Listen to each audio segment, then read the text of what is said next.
अच्छा पहले बता, तू तो जानी पहचानी बुझा रही हो। मैं तो तुम्हें कहीं देखा था। तुम्हारी नैहर कहाँ है? मेरी नहर था तो रांची लेना पड़ती है। क्या? नाना रांची लेना तुम हमें नहीं। जो सती सोना थी उन्हीं की मालिक थी। अच्छा अच्छा अच्छा, याद आ गया हमें। अब भाभी सुन है,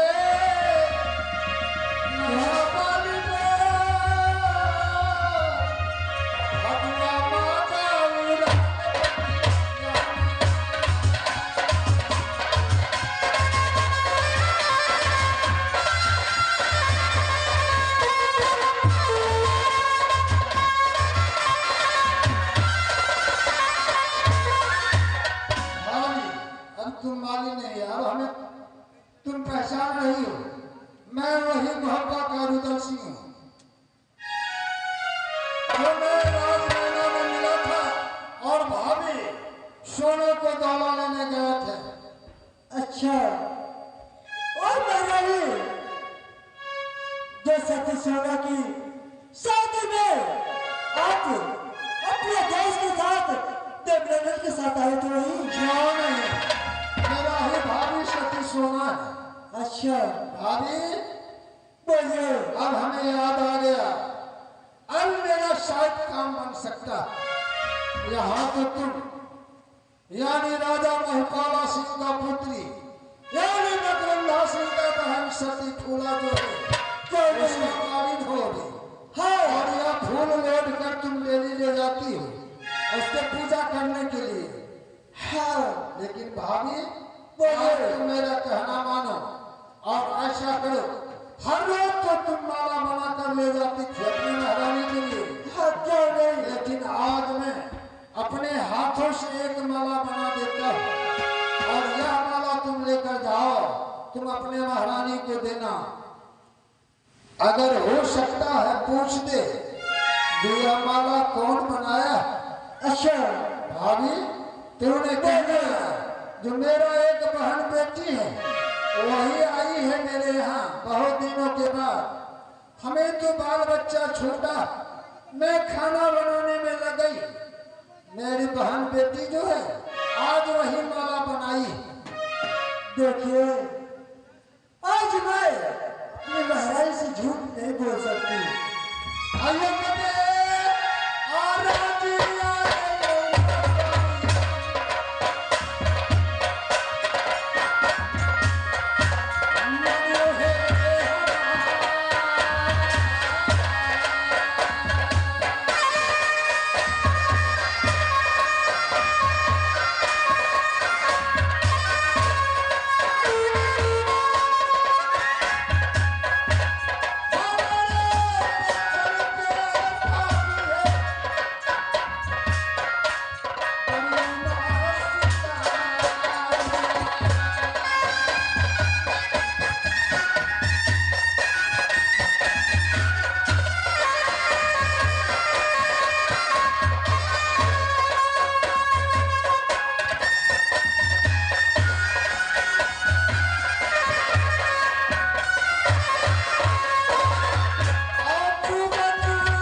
याद आ गया है।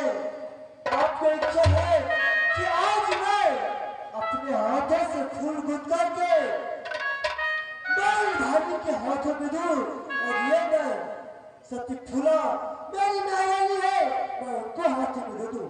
क्यों नहीं भाभी, ठीक है सुन के दुर्गा के मेरी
अगर तुमसे पूछे तो मेरे लिए तुम्हें कुछ झूठ बोलना पड़ेगा।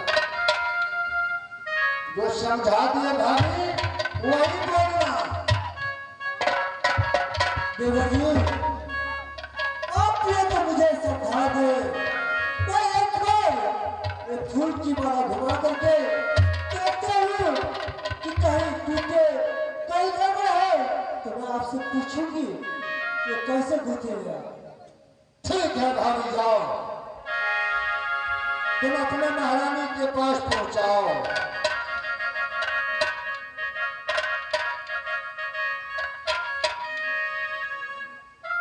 देवर जी, बोलो भाभी।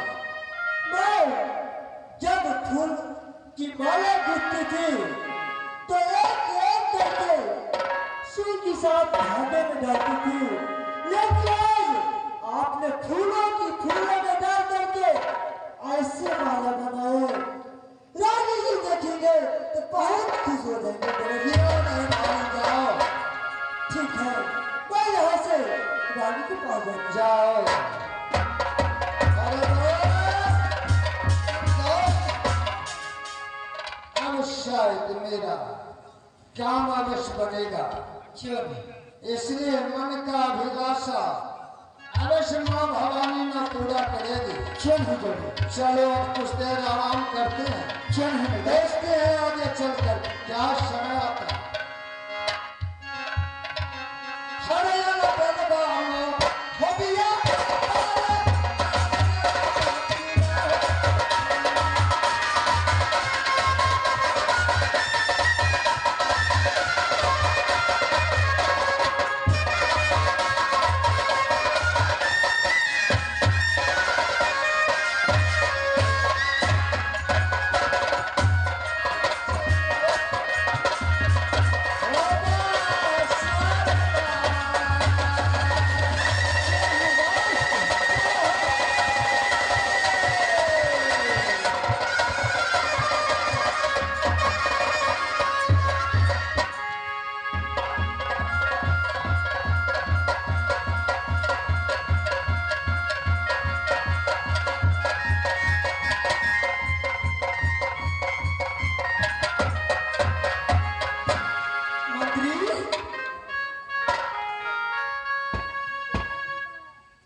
मंत्री, क्या मालिक?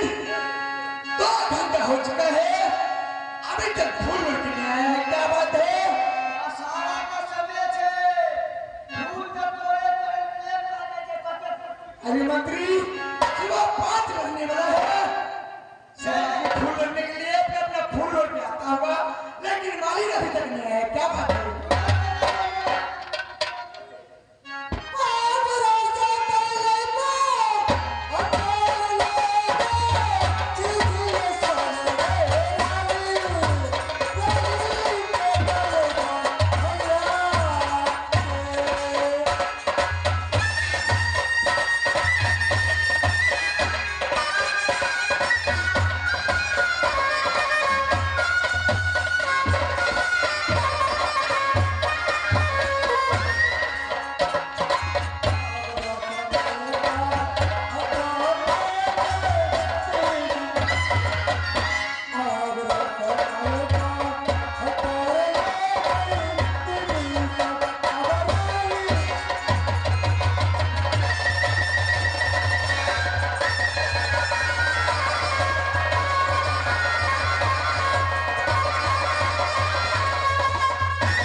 गुथा हुआ नहीं है, क्योंकि मैं रोज देखता हूँ तुम्हारा माला गुथा हुआ दूसरा किसी का रहता है, आज तीसरा किसी का मालिक।